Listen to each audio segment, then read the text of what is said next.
पर ये special broadcast. Bihar के मुख्यमंत्री नीतीश कुमार ने जम्मू कश्मीर के उपराज्यपाल मनोज सिन्हा से बात की है। मनोज सिन्हा से फोन पर बात की है बिहार के सीएम नीतीश कुमार ने। इस वक्त की बड़ी खबर हम आपको दे रहे हैं। नीतीश कुमार ने बिहार के लोगों की कश्मीर में हत्या पर दुख जताया है। साथ ही नीतीश कुमार द्वारा मजदूरों के परिवार को 2-2 लाख रुपयों की मदद का भी ऐलान किया गया है। जम्मू कश्मीर के कुलगाम में आतंकी हमला हुआ। गैर कश्मीरी मजदूरों पर आतंकियों ने ये फायरिंग की, जिसमें 2 मजदूरों की मौत हो गई। पिछले 24 घंटों की बात करें तो 3 आतंकी हमले और 4 नॉन लोकल्स की मौत हुई है। लगातार कंसर्न सॉफ्ट किलिंग को लेकर, टारगेटेड किलिंग को लेकर, और इसी सिलसिले में अब आपको बता दें, जम्मू कश्मीर के उपराज्यपाल मनोज सिन्हा से बिहार के मुख्यमंत्री नीतीश कुमार ने बात की है। सबसे पहले पूरी खबर को लेकर जो डिटेल्स हैं वो आप देखिए हमारी इस रिपोर्ट में।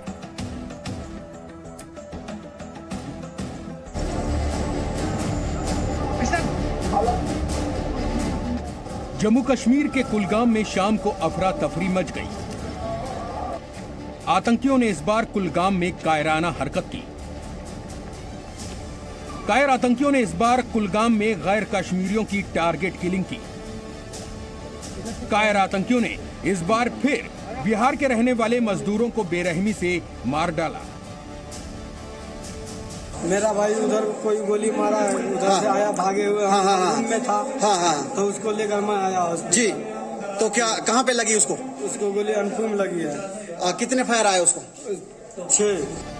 कुलगाम में आतंकवादियों ने इस बार दहशत फैलाने की सारी इंतहा पार कर दी। इस बार आतंकवादियों ने बिहार के रहने वाले मजदूरों के घरों में घुसकर हमला बोला।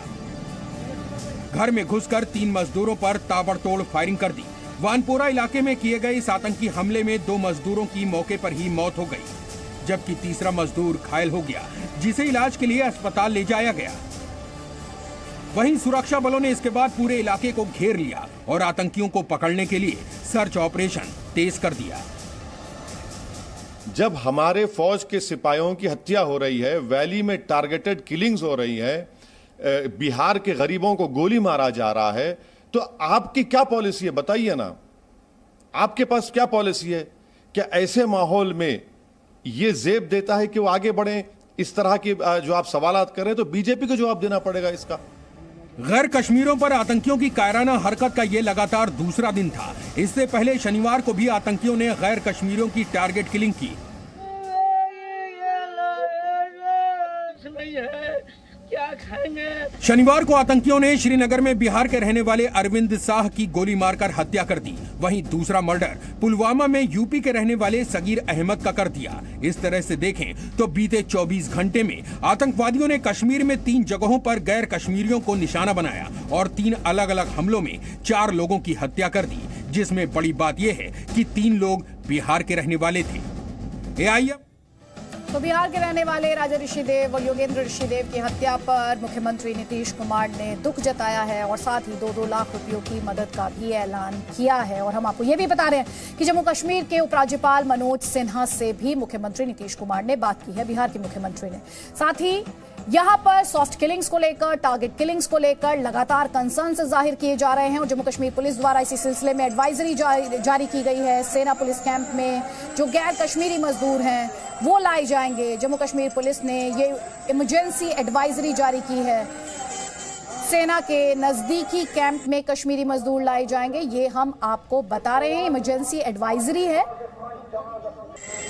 क्योंकि जिस तरह से पिछले 24 घंटों की बात की जाए तो 3 आतंकी हमले, 4 लोगों की मौत, उसके बाद सॉफ्ट किलिंग्स, टारगेटेड किलिंग्स को लेकर बहुत ज्यादा कंसर्न्स और चिंता बढ़ गई है।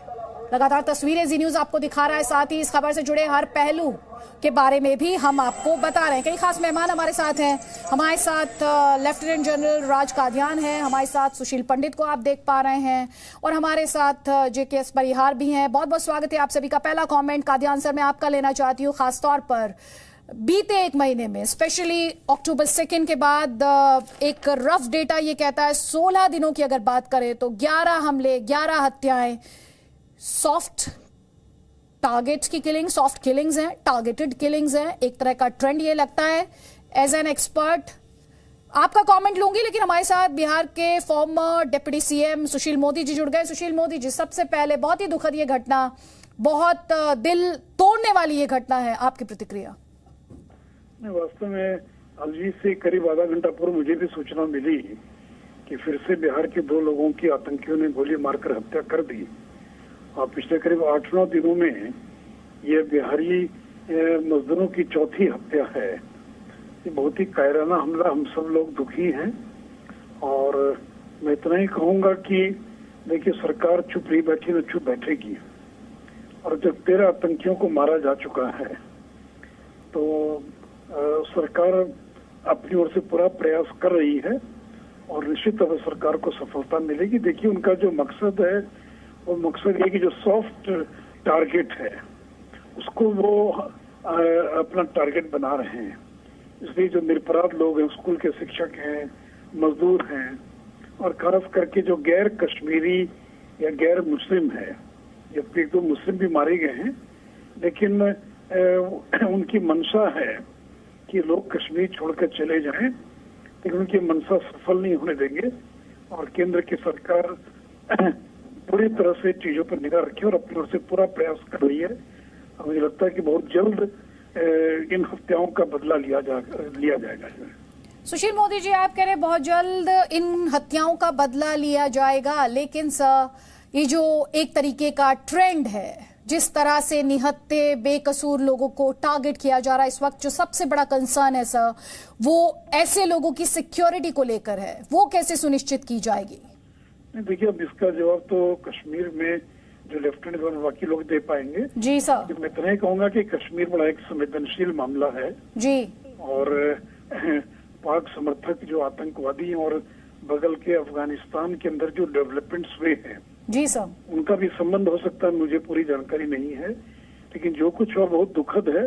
हम सब लोग दुखी हैं और ये जो कायराना हरकत आतंकवादियों ने की है, तो सरकार चुप नहीं बैठी। 13 आतंकी सुशील मोदी जी, आपने जो भी कहा, आप कह रहे हैं जो अफगानिस्तान में जिस तरीके का माहौल है, ये जो डेवलपमेंट्स है, रीसेंट डेवलपमेंट्स है, जो ये सॉफ्ट किलिंग्स, टारगेटेड किलिंग्स को लेकर हम एक तरीके का इसमें एक स्पाइक या स्पॉट देख रहे हैं, ये उससे कनेक्टेड है? नहीं, मैं मुझे कोई अधिकृत जानकारी नहीं है, लेकिन मैं एक बात कर रहा हूँ कि हो सकता है कि जो घटनाएं अफगानिस्तान में घटी हैं उनका भी ये लिंक, ये सब तो जांच और बाकी का विषय है, लेकिन लगातार जिस तरह से ये घटनाएं हो रही हैं और प्रशासन ने भी आतंकवादियों को घेरा है और 13 से ज्यादा लोग मारे जा चुके हैं, तो इसलिए मेरी कल रात को मनोज सिन्हा जी से बातचीत हुई थी, तो सारे लोग लगे हैं।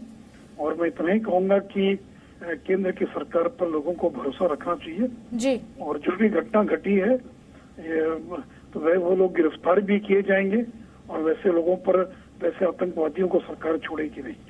सर, आप कह रहे हैं ऐसे लोगों को सरकार छोड़ेगी नहीं, लेकिन इससे पहले हमने देखा जब सुरक्षा बलों पर हमले किए जाते थे तो समझ में आता था, लेकिन अब घर में घुसकर, ये जो सबसे लेटेस्ट अटैक है, रीसेंट अटैक है, इसमें घर में घुसकर मारने की जो बात सामने आ रही है, यानी इन्हें आइडेंटिफाई किया गया और फिर प्लानिंग के तहत टारगेट किया गया, ये अपने आप में डराने वाला है सर? निश्चित तौर पर डराने वाला अवश्य है, लेकिन मैं इतना कहूंगा कि केंद्र की सरकार पर और कश्मीर का जो प्रशासन है उस पर भरोसा रखना चाहिए और थोड़ा इंतजार कीजिए। और मुझे पूरा विश्वास है कि इस तरह की घटनाओं को हम रोकने में सफल होंगे। बहुत बहुत शुक्रिया सुशील जी, बहुत बहुत शुक्रिया जी न्यूज के साथ बात करने के लिए इस वक्त। और चश्मदीद क्या कह रहे हैं इस हमले को लेकर, वो सुनिए आप। ये डेड बॉडी 2 हैं, non local labour. Dead body 2 है? जी जी। कहाँ लेके जा रहे हैं आप? मीर बाजार चौकी में। मीर बाजार ले जा रहे हैं? जी जी। कितनी डेड बॉडी है? 2 डेड बॉडी। जी जी। यहाँ से कहाँ ले जा रहे हो? मीर बाजार चौकी में। आप कहाँ से हो? वनपुर में रहते हैं सर। तो क्या हुआ वहाँ पे वनपुर में? वहाँ पे हम लोग रूम पे बैठे हुए थे, अचानक ये लोग आया, उधर से दौड़े हुआ, बोलता गोली लग गया इनको, फिर वहाँ से लेके हमारे डॉक्टर के। तो कितने बंदों का गोली लग गई है? लगभग वहाँ 3 आदमी थे सर। तो अभी क्या स्थिति है उनकी? तो वो 2 का पता नहीं है, लग रहा है। तो आप लोग कहाँ पे रहते हो? हम लोग वनपुर मार्केट में रहते हैं अंदर। काम क्या करते हो आप लोग? मजदूरी सिलेब का काम। अच्छा, घर कहाँ है आपका? बिहार। तो कितने बंदूक बरदार थे? 3 बंदे पे हमला हुआ। हमलावर 3 थे। साथ हुआ। हाँ हाँ मेरा भाई उधर गया। हाँ हाँ क्या हुआ? मेरा भाई उधर कोई गोली मारा है, उधर से आया भागे हुए। रूम में था। हाँ तो उसको लेकर मैं आया जी। तो क्या कहाँ पे लगी उसको? उसको गोली अनफू में लगी है। कितने फायर आए उसको? 6। हाँ, आप कहाँ से हो? आप कहाँ रहते हो? मैं बिहार से। तो कुलगाम में आतंकियों की ये बेहद ही कायराना हरकत, एक बार फिर निशाने पर बिहार के लोग। आतंकियों ने घर में घुसकर गोली मारी है। जैसे कि हम बार बार कह रहे हैं, इस हमले में बिहार के रहने वाले मजदूर राजा ऋषिदेव और जोगिंदर ऋषिदेव की मौत हुई है। आतंकियों ने तीसरे मजदूर चुनचुन ऋषिदेव को भी गोली मारी, जिसकी हालत इस वक्त गंभीर है। वो अनंतनाग के अस्पताल में है, क्रिटिकल उनकी कंडीशन बताई जा रही है। इन हमलों के बाद हम आपसे बार बार ये भी कह रहे हैं कि जम्मू कश्मीर पुलिस द्वारा एक इमरजेंसी एडवाइजरी जारी की गई है और इस एडवाइजरी में कहा गया है कि जम्मू कश्मीर में जितने भी गैर कश्मीरी मजदूर हैं उन्हें सुरक्षित कैंपों में ले जाया जाएगा। सेना, सीआरपीएफ और जम्मू कश्मीर पुलिस के कैंप में ये सभी गैर कश्मीरी मजदूर लाए जाएंगे ताकि उन्हें आतंकियों की दहशत से बचाया जा सके। तो ये इमरजेंसी एडवाइजरी जम्मू कश्मीर में बीजेपी के प्रदेश अध्यक्ष रविंद्र रैना ने इन हमलों पर क्या कहा, सुनिए। पाकिस्तानी आतंकवादियों ने एक बार फिर जघन्य अपराध किया है और कश्मीर घाटी में अपनी मेहनत के बल पर रोजी रोटी कमाने वाले मजदूरों की जिस प्रकार निशंस हत्या की है, यह बहुत बड़ा जघन्य अपराध इन पाकिस्तान के कायर आतंकवादियों ने किया है। पाकिस्तान की ओर से लगातार इस प्रकार की साजिशें हो रही हैं कि टारगेटेड किलिंग्स कश्मीर घाटी के अंदर करके डर का माहौल बनाया जाए। पाकिस्तान की और आतंकवादियों की हर साजिश को विफल करेंगे। चुन चुन कर इन आतंकवादियों का भी हम सफाया करेंगे। तो हम आपको लगातार दिखा रहे हैं 24 घंटे 3 आतंकी हमले, 4 गैर कश्मीरी की मौत। कई खास मेहमान लगातार हमारे साथ बने। राज कादियान साहब, जैसे कि मैंने आपसे सवाल पूछा, ये सॉफ्ट टारगेट किलिंग्स, ये टारगेटेड किलिंग्स कितनी अलार्मिंग इस वक्त आपको लग रही हैं, क्योंकि सिचुएशन बहुत ही गंभीर है? अदिति जी, स्थिति गंभीर है, इसमें कोई शक नहीं है। सिक्योरिटी फोर्सेस, इंटेलिजेंस एजेंसीज अपना काम करती आ रही हैं और करती रहेंगी, लेकिन अगर वो ज़्यादा सख्ती करते हैं तो पब्लिक को असुविधा होती है, तो प्रोपेगेंडा वाले उसका फ़ायदा उठाते हैं। पहले भी ऐसा हुआ है। हमारे देश में ही बहुत लोग हैं जो कोई एडमिनिस्ट्रेशन, कोई जादू नहीं उनके पास। 370 हटाना बिल्कुल सही था। अगर हमने देश को आगे मिल के बढ़ाना है तो हर देश का नागरिक एक ही कानून के नीचे आना चाहिए, एक ही संविधान के नीचे आना चाहिए। जो डेवलपमेंट होगी उसके नतीजे धीरे धीरे आएंगे, वो इमीडिएटली नहीं आ सकते। लेकिन इसमें जो खास विलन है वो है पाकिस्तान। ये साउथ कश्मीर का हिस्सा, ये कुलगाम, पुलवामा, अनंतनाग, शोपियां, ये एरिया पहले भी आतंकवादियां एक्टिव रहा है और अभी 2 साल से स्थिति ठीक हो गई थी। अभी दोबारा पाकिस्तान करवाएगा। अफगानिस्तान में जो है उससे पाकिस्तान को और मजबूती मिली है अपने नाकाम इरादों को पूरा करने के लिए। तो जब तक पाकिस्तान पर लगाम नहीं लगाई जाएगी, हमने पूरी कोशिश करी है, डिप्लोमेटिकली आइसोलेट कर दिया, लेकिन कोई असर नहीं पड़ा। इकोनॉमिकली हमारे पास कोई हैंडल नहीं है। सर्जिकल स्ट्राइक के गृह मंत्री ने 2 दिन पहले बात की थी, लेकिन अगर दोबारा करनी है तो इस बार वो विजिबल होनी चाहिए, वो इफेक्टिव होनी चाहिए और डेटरेंट होनी चाहिए, जिसका असर हो। शब्द का इस्तेमाल कर रहे हैं सर। आई एम सॉरी, माफी के साथ आपको रोक रही हूँ। हमारे साथ former deputy CM of Jammu Kashmir Nirmal Singh ji जुड़ गए हैं। निर्मल सिंह जी, बहुत ही दुखद है ये, और जो आपके विरोधी हैं वो लगातार ये सवाल पूछ रहे हैं कि इसके लिए अकाउंटेबिलिटी किसकी है। आपका जवाब सर। देखिए, विरोधियों को समझना चाहिए कि ये जो प्रॉक्सी वार है पाकिस्तान के साथ, ये कोई पार्टी पॉलिटिक्स का मामला नहीं है। ठीक है, वो पूछ सकते हैं, सरकार की जिम्मेदारी बनती है लोगों को सुरक्षा देने की, ये बिल्कुल सही है। लेकिन हम प्रॉक्सी वार में हैं और एक पूरा देश जो है उस टेररिज्म के हक में है, उसके साथ खड़ा है। और वो जो है उनका आर्मी के खिलाफ जो उन्होंने किया था, पुलवामा में किया, अब सीआरपीएफ के द्वारा हमने जो है एयर स्ट्राइक किया, उसके बाद अभी उन्होंने सॉफ्ट टारगेट जो है ढूंढा है।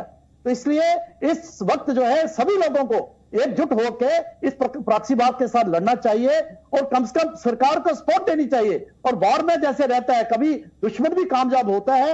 ये सही बात है कि जो गरीब लोग मारे जा रहे हैं और जो आम लोग हैं जो रोजी रोटी कमाने के लिए यहां पर आए थे, उनकी सुरक्षा का जिम्मा सरकार का है और सरकार कर भी रही है। लेकिन जैसे वो गली गली में है, हर मोहल्ले में है, तो उनको किस तरीके से सुरक्षा प्रदान की जाए वो भी सरकार सोच रही है और कर रही है। और दूसरा जो है, जो ओवरग्राउंड वर्कर्स हैं उनके पर एक्शन है। 1000 के लगभग लोग पकड़े गए हैं जो ओवरग्राउंड वर्कर्स हैं या टेररिस्ट के उनके सिंपैथाइजर्स हैं।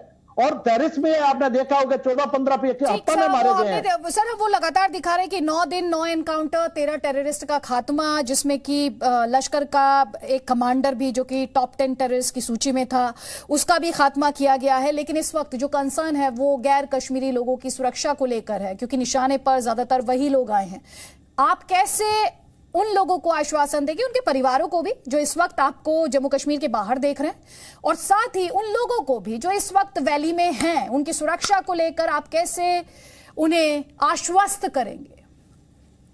देखिए, सबसे पहले मैं जितने भी दर्शक हैं, खासतौर पर ये मजदूर हैं, बाहर के लोग हैं, या इवन के जम्मू कश्मीर के भी हैं जो नेशनलिस्ट हैं, प्रो इंडियन है, उनसे कहूंगा कि अपनी सुरक्षा के लिए थोड़ा सा जो है, जिस प्रकार से एडवाइजरी सरकार करती है, सुरक्षा बल करते हैं, उनके उसको मानिए। और थोड़े दिन के लिए ये दिक्कत की बात हो सकती है, आप अपने आप को सुरक्षित करें। जो सरकार है, जो सुरक्षा बल हैं, वो टेररिस्ट को मार भी रहे हैं, उनके सिंपैथाइजर को, ओवरग्राउंड वर्कर्स को पकड़ के जेलों में डाल रहे हैं, और उसके बाद जो है उनके निपटे भी जा रहा है। तो इसलिए ये थोड़े दिन की बात है।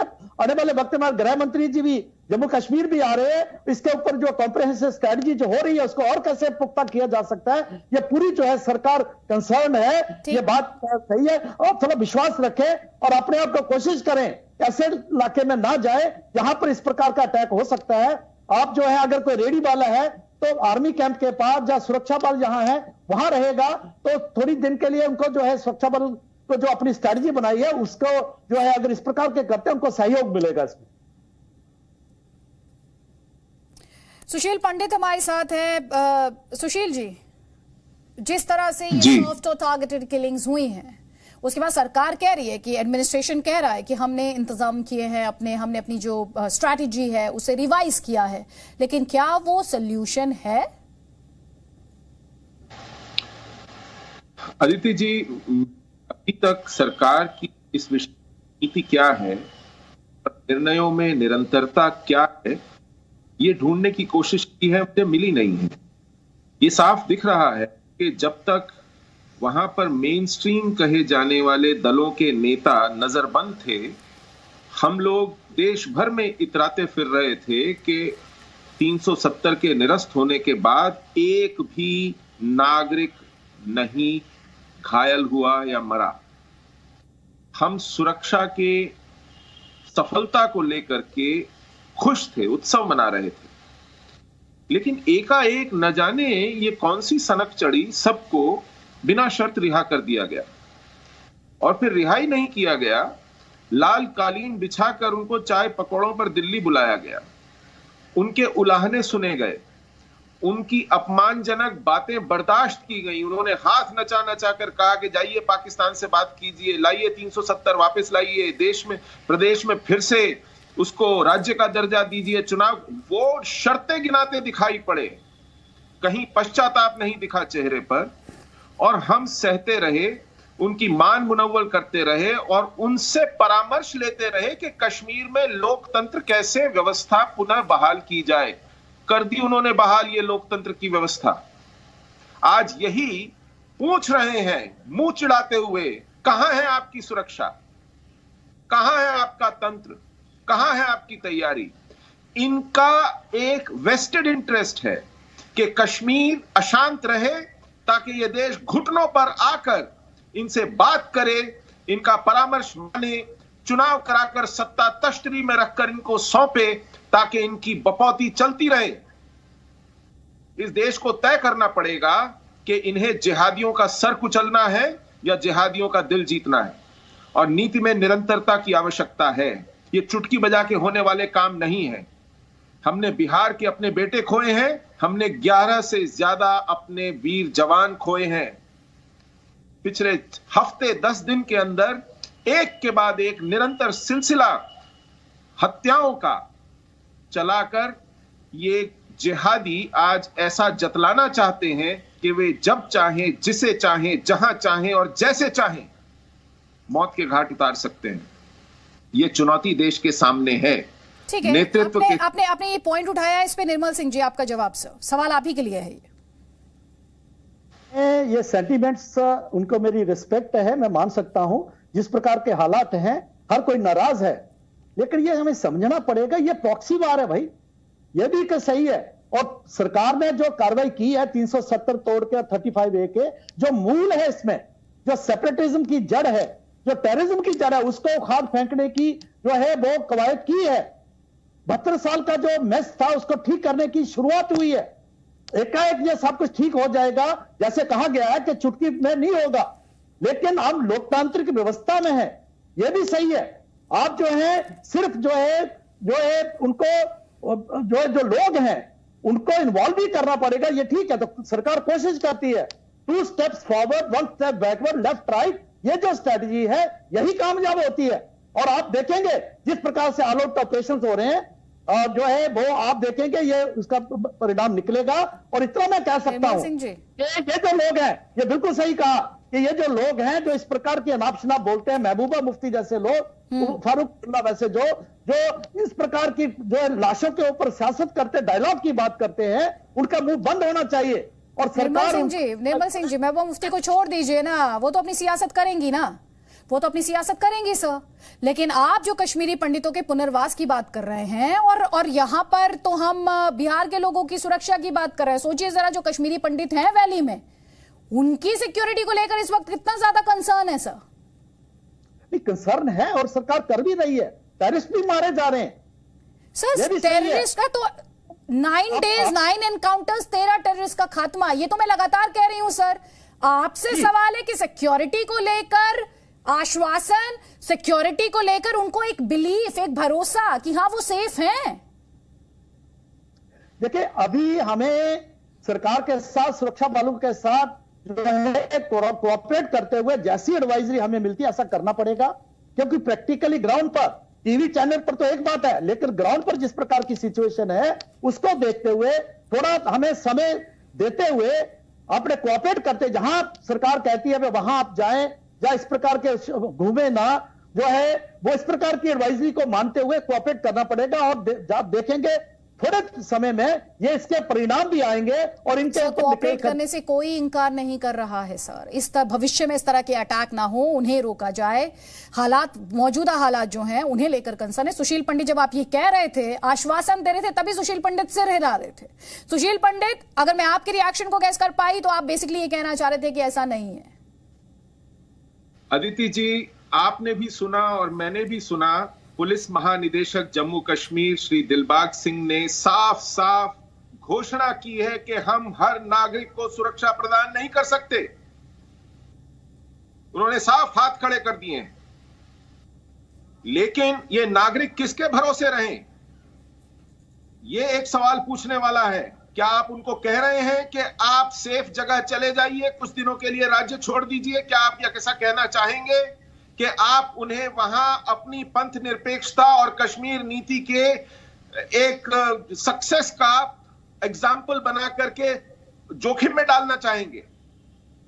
आप क्या चाहेंगे कि वो वहां रहें सिटिंग डक्स की तरह, सॉफ्ट टारगेट्स की तरह, और हमारी पुलिस और सुरक्षा बल कहे कि भाई हर नागरिक को सुरक्षा नहीं दी जा सकती?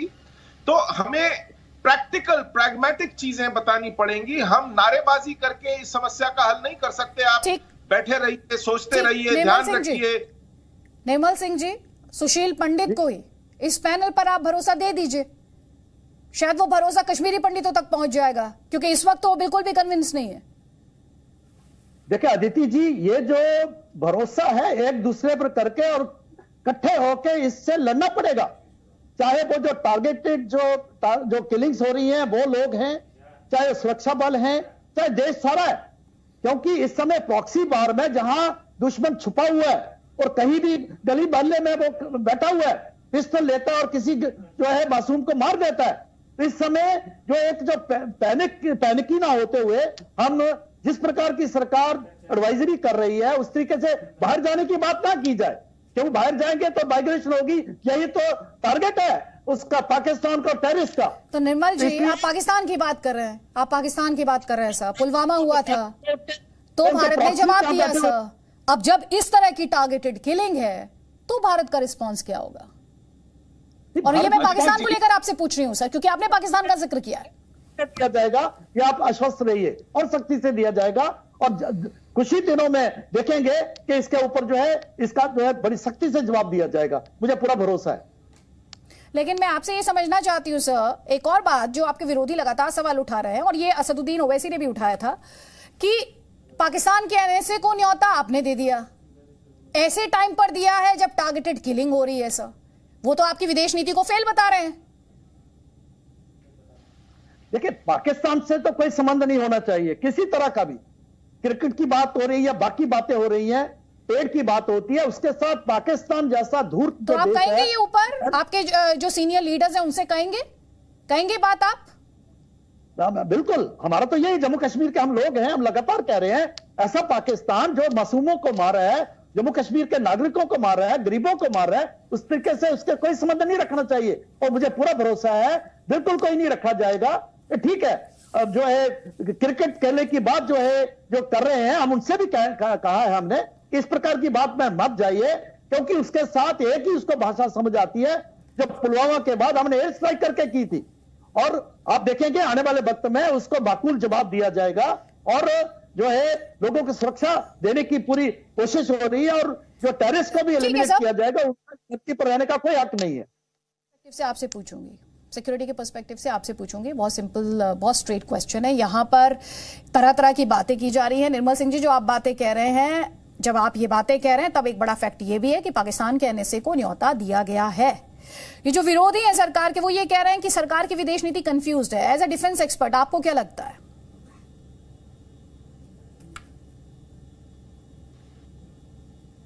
परिहार जी, आवाज आ रही है आप तक?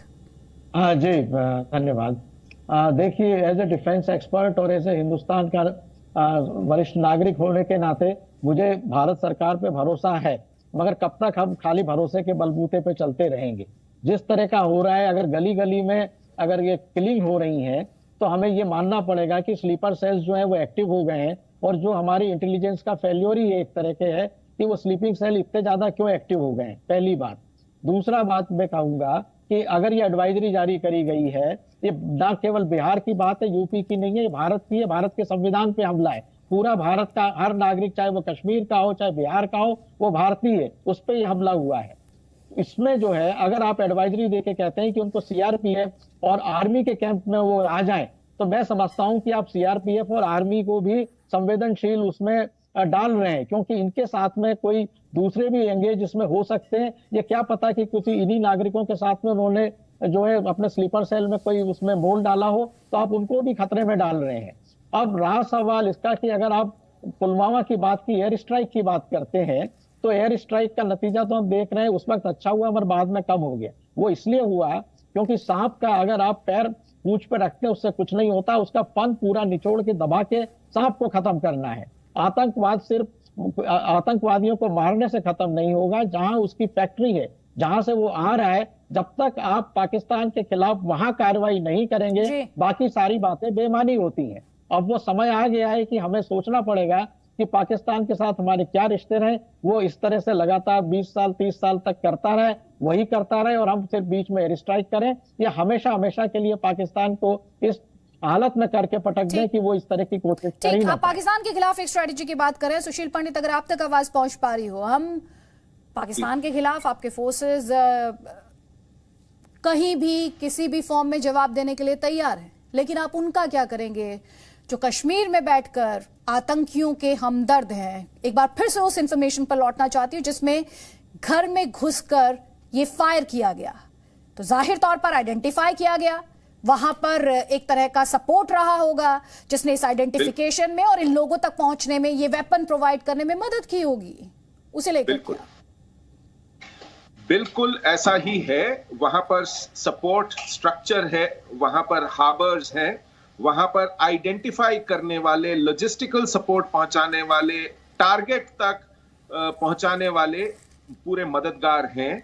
और इसलिए कॉर्डन एंड सर्च ऑपरेशंस होने चाहिए, एक व्यापक क्लैंप डाउन कर्फ्यू लगना चाहिए, क्रैक होना चाहिए, वीडिंग होनी चाहिए, स्क्रीनिंग होनी चाहिए। लेकिन अगर आप दिल जीतने की सनक पर सवार हो तो आप इस तरह के टफ मेजर्स नहीं लेंगे, क्योंकि महबूबा मुफ्ती जैसे ही ये किलिंग्स होती हैं आपको टफ मेजर्स लेने के खिलाफ चेतावनी देती हैं। वो तब सहानुभूति नहीं जताती हैं मारे गए लोगों के लिए। उनका पहला डर ये होता है कि कहीं आप कॉर्डन एंड सर्च ऑपरेशन ना करें, कहीं आप स्क्रीनिंग ना करें, कहीं आप वीडिंग आउट ना करें, आइसोलेशन ना करें, छापे ना मारें, हथियार ना बरामद करें, जो कि एक कॉमन सेंसिकल रेस्पॉन्स है किसी भी सेल्फ प्रिजर्वेशन को कमिटेड स्टेट का। जो राज्य, जो राष्ट्र अपनी सलामती के प्रति कटिबद्ध है, उस पर यह जिम्मेदारी है कि वो कड़े से कड़ा निर्णय ले। लोकप्रियता के चक्कर में, किसी खाम ख्याल के ह्यूमन राइट्स की संभावना के, इस ऐसी या वैसी संभावना के चलते आप अपने देश की, अपने नागरिकों की सुरक्षा को खतरे में नहीं डाल सकते। लेकिन सर एडमिनिस्ट्रेशन का व्यू पॉइंट तो रहा है, उन्होंने ऐसे कदम उठाए हैं, उन्होंने टेरर इंफ्रा पर प्रहार किया है, उन्होंने ऐसे लोगों को सरकारी सिस्टम से भी आउट किया है जो आतंकियों के हमदर्द रहे हैं। They have been held accountable for that. इसके अलावा हमने ये भी देखा जब शुरुआती दौर में ये टारगेटेड किलिंग्स हुई तो एक्शन लिया गया। सर केवल 12 लोग बर्खास्त किए गए हैं पिछले 2 साल में, जब से 370 हटाया गया है। कश्मीर में दसियों हजार लोग सरकारी सेवा में है, ब्यूरोक्रेसी में है, पुलिस में है, एकेडमिया में है, एजुकेशन सिस्टम में है, सिविल सोसाइटी में है। केवल 12 लोगों पर सांकेतिक कार्रवाई करके आप वहां सफाई नहीं कर सकते। मैं आपको एक छोटा सा उदाहरण देता हूं। 1991 में हमारे विस्थापन के कुछ ही महीनों बाद 2,500 से 3,000 सरकारी कर्मचारियों ने एक आवेदन किया था संयुक्त राष्ट्र संघ को, चिट्ठी लिखकर, हस्ताक्षर करके कि यहां पर जनमत संग्रह कराया जाए। उस जुर्म में केवल 6 लोगों को निलंबित किया गया, सरकारी नौकरी से निकाला गया। तब चंद्रशेखर की सरकार थी। ठीक है सर। और 2008 में वो 6 के 6 पुनः बहाल किए गए, पूरी तनख्वाह के साथ, पूरे इंक्रीमेंट्स के साथ, पूरी प्रमोशंस के साथ। यह है वहां की व्यवस्था। ठीक है, इंपॉर्टेंट पॉइंट आप भी हाईलाइट कर रहे हैं। यहाँ पे मैं बात करना चाहती हूँ कादियान सर आपसे। यहाँ पर ये समझना बहुत जरूरी है क्योंकि हम लगातार अपने दर्शकों को बता रहे हैं कि एक इमरजेंसी एडवाइजरी है जिसमें जो गैर कश्मीरी मजदूर हैं इनको आर्मी के कैंप्स में, सीआरपीएफ के कैंप्स में या जम्मू कश्मीर पुलिस के कैंप्स में शिफ्ट करने की बात की जा रही है। लेकिन जब हम ये इन्फॉर्मेशन अपने दर्शकों को दे रहे हैं, सवाल ये भी है, क्या ये एक सोल्यूशन है? क्या ये हल है? क्या ये इस समस्या का समाधान है? अदिति जी, मेरा मानना है ये समस्या का समाधान नहीं है। ये मजदूर गए किस लिए वहां पर? ये नौकरी करने के लिए गए हैं, रोजी रोटी कमाने गए हैं। ये वहीं रहेंगे जहाँ इनको काम मिलता है। अगर इनको सिर्फ आर्मी कैंप के नजदीक रहना है तो परिहार साहब ने बताया वो भी एक फैक्टर है, लेकिन फिर वह रह के क्या करेंगे? फिर तो बिहार जा सकते हैं, वापस यूपी जा सकते हैं, जहाँ के भी गए। ये प्रैक्टिकल नहीं है। देखिए, ये समस्या, ये इसका सोल्यूशन एक मल्टी प्रोंग्ड है। इसमें कैरेट और स्टिक दोनों इस्तेमाल होती हैं। कहीं ना कहीं लोकल पब्लिक की सपोर्ट, चाहे वो ज्यादा लोग नहीं हो, बहुत सारे लोग डर के मारे चुप रहते हैं कि आतंकवादी उनको भी मारेंगे, लेकिन कैरेट और स्टिक दोनों का इस्तेमाल होना चाहिए। जिस इलाके में ये घटनाएं होती हैं उसमें कोई बंदिश लगाना जरूरी है ताकि लोगों को भी लगे कि अगर हमारे इलाके में दोबारा ऐसा हादसा हुआ तो हमारे ऊपर भी उसका असर पड़ेगा। वो स्टिक वाली बात है। कैरेट तो साथ साथ डेवलपमेंट की चल रही है, लेकिन उसका असर इमीडिएटली नहीं लगेगा। मैं डीजीपी साहब से सहमत हूं कि आप 100% सुरक्षा कभी किसी स्टेट में नहीं दे सकते। अब ये एडवाइजरी, मेरा मानना है, ये प्रैक्टिकल नहीं है। इसका स्रोत पाकिस्तान में है। जब तक हम उस पर लगाम नहीं लगा पाएंगे ये समस्या चलती रहेगी। ये तो पिछले 30-32 साल से चल रही है। जो अफगानिस्तान में है उससे आशंका है कि और बढ़ेगी। ये जो जिस जिम्मेवारी जो ली थी, जो पहले 4 लोग मारे गए थे, दी रेजिस्टेंस फोर्स, ये कोई संस्था नहीं, ये सिर्फ जैसे मोहम्मद का हिस्सा है, उन्हीं के पेरोल पर हैं। जैसे मोहम्मद के मुख्य अजहर मासूद अफगानिस्तान में गए थे जब अमेरिकन निकलते ही, और वहां जाके मदद मांगी थी उनकी कि कश्मीर में हमारी मदद करो जिहाद के लिए। हालांकि उनके बयान तो यही थे कि वो दखल नहीं देंगे, लेकिन आतंकवादी आतंकवादी होते हैं और कब तक आप भरोसा कर सकते हैं। तो ये पाकिस्तान को जब तक लगाम नहीं लगेगी, उसमें सर्जिकल स्ट्राइक हो, चाहे उनको टेररिस्ट स्टेट घोषित किया जाए, दुनिया में हम और लोगों से भी मिलकर ऐसा करें, फाइनेंशियल टास्क फोर्स दोबारा एक्टिव हो और उन पर बंदिशें लगाए, वरना पाकिस्तान पर जब तक कोई नुकसान नहीं होगा वो तो चलते रहेंगे, उनको क्या हर्ज है। लेकिन मेरा सवाल ये है परिहार जी, जम्मू कश्मीर में या कहीं भी देश में आप हर गली मोहल्ले नुक्कड़ घर में सुरक्षा कैसे सुनिश्चित कर सकते हैं? ये अपने आप में एक सवाल है। जी हाँ, बिल्कुल। 130 करोड़ के भारतवर्ष में हर घर पे आप सुशील जी दूंगी मैं आपको फ्लोर। एक कमेंट ले लेती हूँ परिहार सर का, then I will give you the floor sir. या परिहार सर, तो इसमें ये बिल्कुल प्रैक्टिकली संभव ही नहीं है कि आप हर घर में हर गली में हर व्यक्ति को 100% सुरक्षा दे सकें। पर एक विश्वास जो हमें डेवलप करना है कि मैं वहां पर सुरक्षित हूं, ये विश्वास डेवलप करना हमारे लिए बहुत जरूरी है। और जैसा कादियान साहब ने बताया, मैं भी कह रहा हूं कि आप जो है सांप को पूरा नष्ट करिए, उसकी पूंछ को दबाने की कोई जरूरत नहीं है। जब तक वो नहीं होगा ये चलता रहेगा। स्लीपर सेल क्यों बन रहे हैं? एनआईए ने पकड़े हैं वहां पर आईसिस के बांग्लादेश से आ रहे हैं, टीआरएफ जो है वो सब मिले जुले हुए हैं। तो वहां आपको ये क्रैक करना पड़ेगा और पीओके में मेजर एक्शंस की अब जरूरत है। छोटे मोटे एयर स्ट्राइक तो परिहार मैं से समझना चाहती हूँ और अपने दर्शकों को समझाना भी चाहती हूँ कि पाकिस्तान आतंक का आका और उसके जो आतंकी हैं उन्होंने अपनी स्ट्रैटेजी को रिवाइज कर लिया है। उसे समझ में आ गया है कि ये एक ऐसी चीज है, ये एक ऐसी सुरक्षा है जिसे सुपर पावर अमेरिका तक सुनिश्चित नहीं कर सकता है कि आप घर में चप्पे चप्पे पर, किसी शहर में, गली में इस तरह से सुरक्षा मुहैया करा सके। और इसीलिए इस स्ट्रैटेजी को अडॉप्ट किया गया है आतंकियों द्वारा। जी हाँ, बिल्कुल। और इसमें साथ दे रहे हैं वहां पर जो स्लीपर सेल है, और जैसे कहा जा रहा है कि एडमिनिस्ट्रेशन में भी काफी लोग उसमें एंगेज हैं। तो वहां आपको दोनों प्रोज में एक्शन करना पड़ेगी। लोकल उसमें आपको उनको आइसोलेट करना है, पर जब तक हमारा एक स्ट्रॉन्ग मैसेज नहीं जाता है, जब तक पाकिस्तान को कोई बहुत बड़ा नुकसान भारत नहीं दे पाता है, तब तक ये समस्या का हल होना नहीं है। जी, ये सबसे बड़ी बात है। जी जी जी कादियान सर, तो ये किस तरह से सुनिश्चित किया जाए कि आगे इस तरीके के अटैक्स ना हो? देखिए, कोई इसकी गारंटी नहीं है कि पूरे कश्मीर को सुरक्षित किया जा सकता है। एक जो स्टार्टिंग पॉइंट है हमारा कि आतंकवादी जितने भी वहां हैं, ज्यादा नहीं होंगे, उनको कहीं ना कहीं लोकल सपोर्ट मिलती है, लोग उनको छुपा के रखते हैं। जब तक हम उन पर या तो दबाव डालें या उनको मोटिवेट करें, हम नहीं करेंगे कि भाई आप इनको एक्सपोज करें, आतंकवाद चलता रहेगा। कोई आतंकवादी पब्लिक में पब्लिक की सपोर्ट के बगैर ऑपरेट नहीं कर सकता।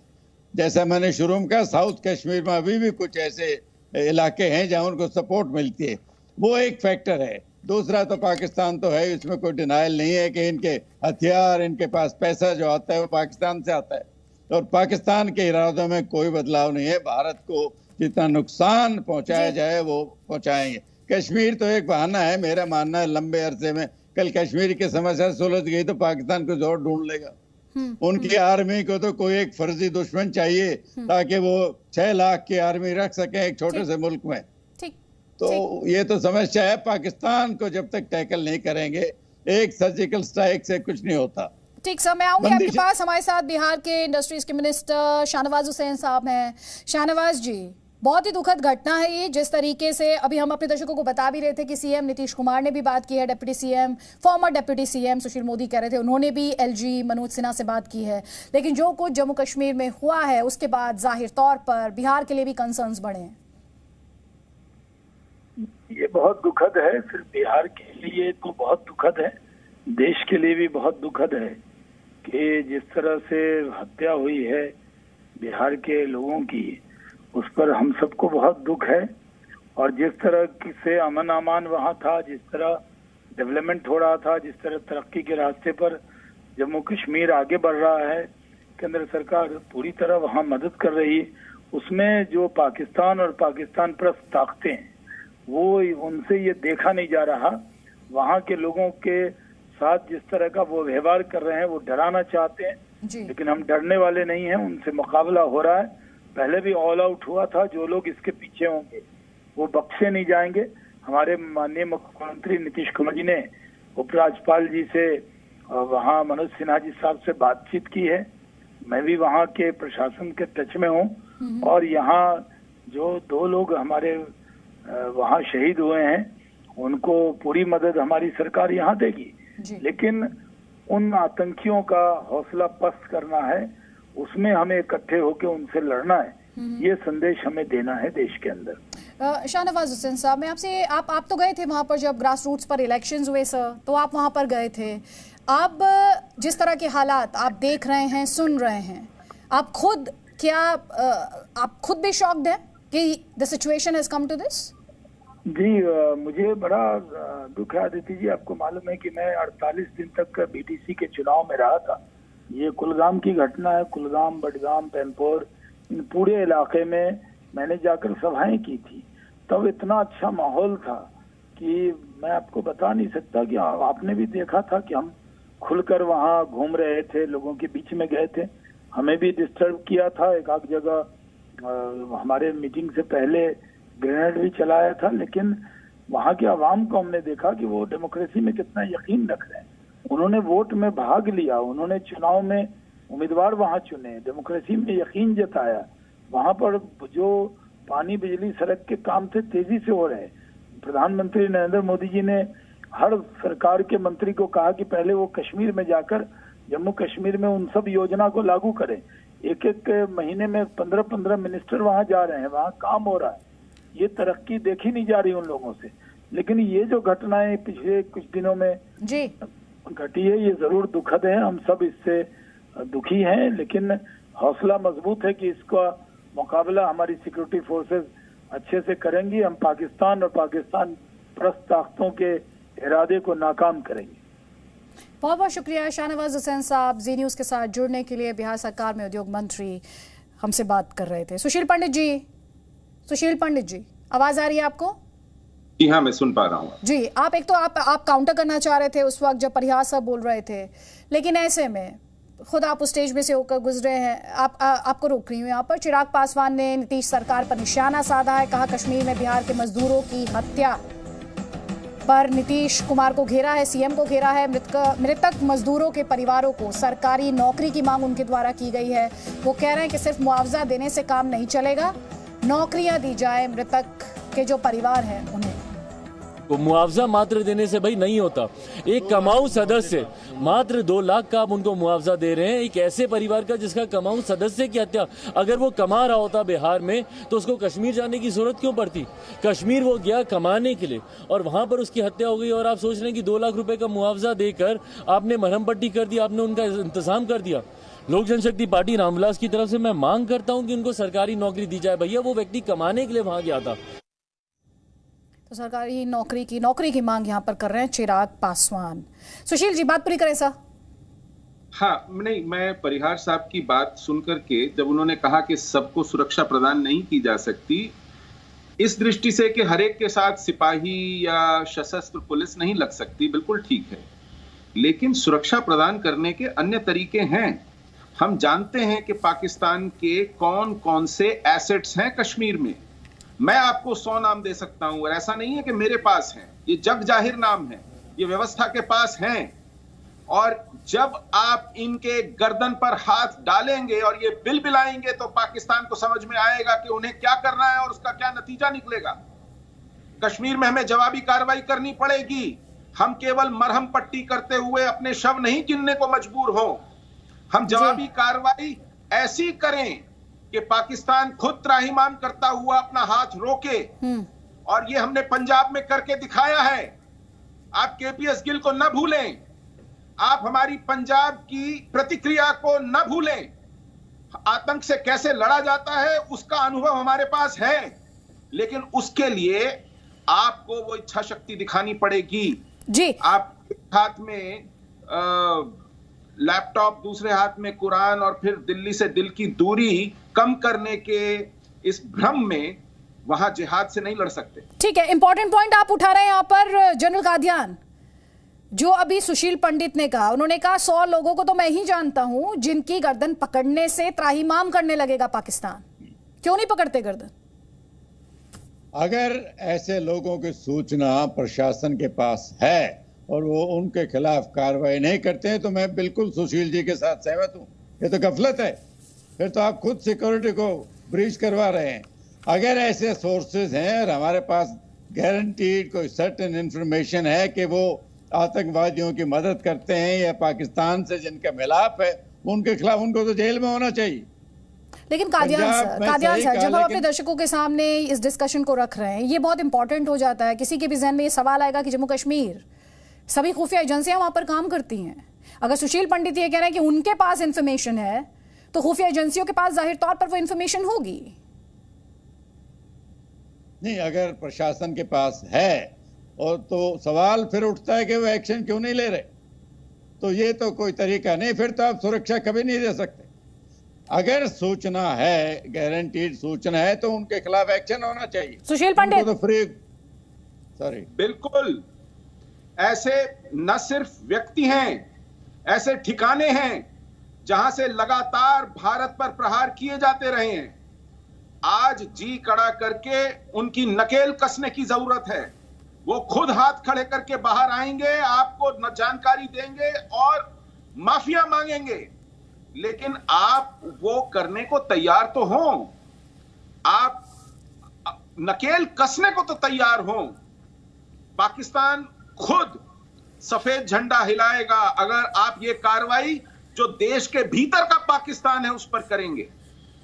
अभी देश के बाहर के पाकिस्तान पर कार्रवाई होना बाकी है, लेकिन जो भीतर पाकिस्तान ने एसेट्स पाले हैं, जो निवेश किया है, जो लोग हैं, आप उन्हें सही जगह दबाएंगे तो वो ये पूरा का पूरा खेल पलट देंगे, अपनी गर्दन, अपनी जान बचाने के लिए और अपने एसेट्स बचाने के लिए। सुशील जी, आपको रोक रही हूँ। आरजेडी नेता, आपने जो सवाल उठाया उसका जवाब लेंगे। आरजेडी नेता तेजस्वी यादव नीतीश कुमार को जिम्मेदार ठहरा रहे हैं बिहार के लोगों की जम्मू कश्मीर में जो हत्या की गई है उसके लिए।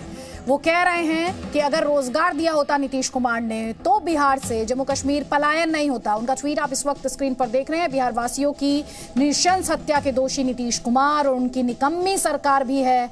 अगर एनडीए सरकार ने विगत 16 साल किए जा रहे सुशासन के दावे के अनुरूप सचमुच रोजगार सृजन पर गंभीरता से कुछ किया होता तो करोड़ों बिहार वासियों को हर वर्ष पलायन और मरने के लिए विवश नहीं होना पड़ता। ये तेजस्वी यादव का ट्वीट आपके स्क्रीन पर।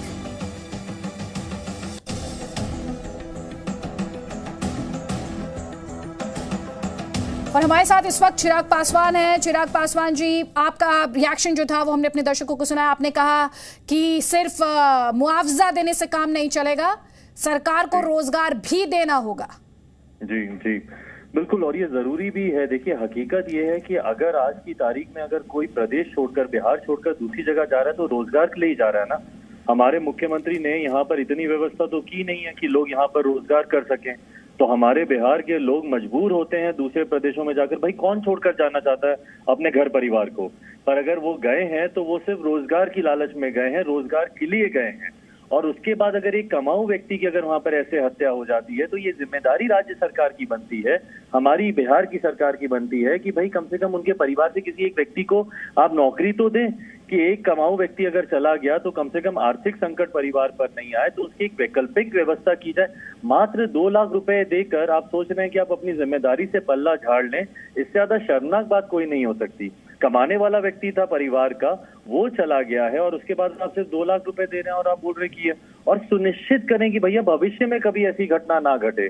हम लोगों ने निरंतरता में देखा है बिहारियों के साथ जिस तरीके से दूसरे प्रदेश में होता है, कहीं उन पर लाठियां चलाई जाती हैं, कहीं उनकी हत्या कर दी जाती है, कहीं उनको प्रताड़ित कर दिया जाता है और हमारी राज्य सरकार खामोशी से बैठी देखती रहती है। ये जिम्मेदारी राज्य सरकार मुख्यमंत्री नीतीश कुमार जी की भी बनती है कि दूसरे प्रदेश में जो बिहारी रह रहे हैं, जो आपकी वजह से दूसरे प्रदेश में गए, कम से कम आप उनकी सुरक्षा तो आप सुनिश्चित करें, उनको एक सेंस ऑफ सिक्योरिटी तो दें कि भैया राज्य सरकार आपके पीछे मजबूती से खड़ी है, कल को आपको कुछ होगा तो हम लोग खड़े हैं। पर मात्र 2 लाख का मुआवजा मुआवजा देकर आप अपनी जिम्मेदारी से पल्ला झाड़ लें, ये शर्मनाक है। और जो बिहार में जो आप बिहार से गए हुए जो लेबर हैं और साथ ही जो बिहार में उनकी फैमिलीज हैं, उनसे आप क्या कहना चाहेंगे? नहीं देखिए, मैं सबसे पहले तो मैं ये आग्रह करता हूं कि भाई मतलब एक ऐसी व्यवस्था बिहार में होनी चाहिए। मैं मुख्यमंत्री से भी कई बार मैंने कहा कि भैया ऐसी व्यवस्था होनी चाहिए कि किसी बिहारी को अपना घर परिवार गांव छोड़कर जाना ही नहीं पड़े, पर अगर उसके बाद भी अगर कोई जाते हैं तो उसकी सुरक्षा की जिम्मेदारी भी सरकार की बनती है। पर साथ ही में जो ऐसे मजदूर जिनके लिए आपने कहा जो दूसरे प्रदेशों में हैं, जो लोग ऐसी परिस्थिति में जाकर भी वहां पर मेहनत मजदूरी कर अपने परिवार वालों का पेट भर रहे हैं, उनका पालन पोषण कर रहे हैं, सबसे पहले तो मैं उन सबको मैं सल्यूट करता हूं कि उनकी हिम्मत है कि इतनी दूर जाकर वो लोग काम करते हैं। पर हाँ, ऐसे में जिम्मेदारी हम सबकी भी बनती है कि उनके साथ, उनके परिवार वालों के साथ मजबूती से हम लोग खड़े रहें। चिराग जी, एक सवाल ये भी है कि बहुत ही संवेदनशील मुद्दा है, जिस तरीके से ये हत्याएं हुई हैं ये अपने आप में बहुत ही दुखद है। क्या ये सियासत का वक्त है? नहीं, सियासत का वक्त बिल्कुल नहीं है, बट हकीकत ये है कि आज ये हत्याएं हुई हैं, कल फिर से होंगी, और ये साल दर साल हम लोग देखते आ रहे हैं। मैं कितने ऐसे व्यक्तियों को मैं व्यक्तिगत तौर पर जानता हूं जो कि बिहारी हैं, जो कि दूसरे प्रदेश में आज भी प्रताड़ना के शिकार हो रहे हैं। पर इस वक्त मुझे मजबूरन बातों को इसलिए कहना पड़ रहा है। मैं पूरी तरीके से समझ रहा हूं कि आप किस तरफ इशारा कर रही हैं। मैं नहीं चाहता कि मैं इसमें सियासत करूं, पर आप मुझे बताइए ना, अगर राज्य सरकार की जिम्मेदारी नहीं तो फिर किसकी जिम्मेदारी बनती है? कल को 2 हत्याएं हुई, उसके बाद अगर और हत्याएं होंगी तो उसका जिम्मेदार कौन होगा? अगर आप आज आवाज नहीं, आप जिम्मेदारी की बात करें, आप जिम्मेदारी की बात करें, वाजिब सवाल है, लेकिन सवाल ये भी है कि बिहार से पलायन रुका कब? कोई भी दशक आप बता दीजिए जब बिहार से पलायन रुका हो।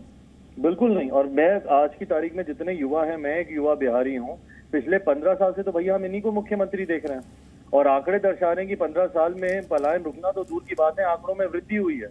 हमारे आज के मुख्यमंत्री 2005 में जब पहली बार मुख्यमंत्री बने थे तो उस वक्त मैंने इन्हीं के मुंह से सुना था कि मेरा सपना है कि मैं सारे बिहारियों को वापस अपने प्रदेश में लेके आऊं जो पलायन करके गए हैं। 15 साल में ये अपने सपने को पूरा नहीं कर पाए। 15 साल में पलायन के आंकड़ों में और ज्यादा वृद्धि हुई है।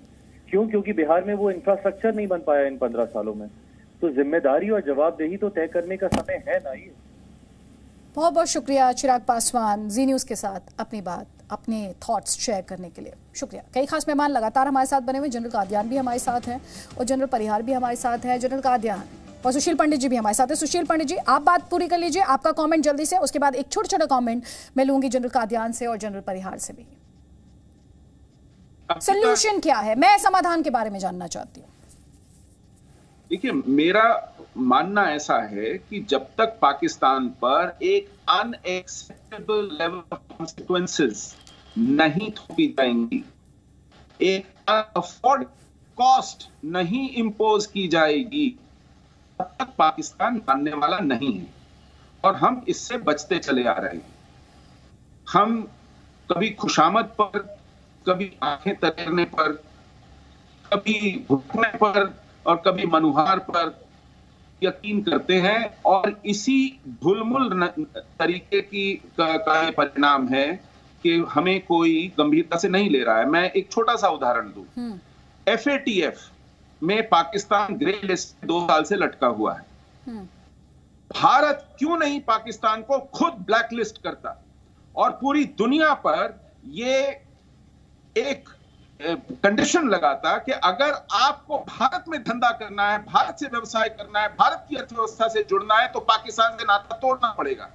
मैं जानना चाहता हूं, दुनिया में ऐसी कौन सी कंपनी होगी, ऐसा कौन सा देश होगा जो भारत को छोड़कर पाकिस्तान की चरमराती व्यवस्था से जुड़ना चाहेगा? भारत सैंक्शन लगाए पाकिस्तान पर, FATF जब लगाएगा तब लगाएगा। भारत घोषित करे पाकिस्तान को एक आतंकवादी जिहादी मुल्क, दुनिया लगाएगी जब लगाएगी। आज भारत रिस रहा है, भारत पिस रहा है, भारत तो करेगा नहीं और दुनिया से अपेक्षा करे कि वो हमारी लड़ाई लड़े, पाकिस्तान को कटघरे में खड़ा करें, पाकिस्तान से नाता तोड़ें। ऐसे नहीं होता है जी।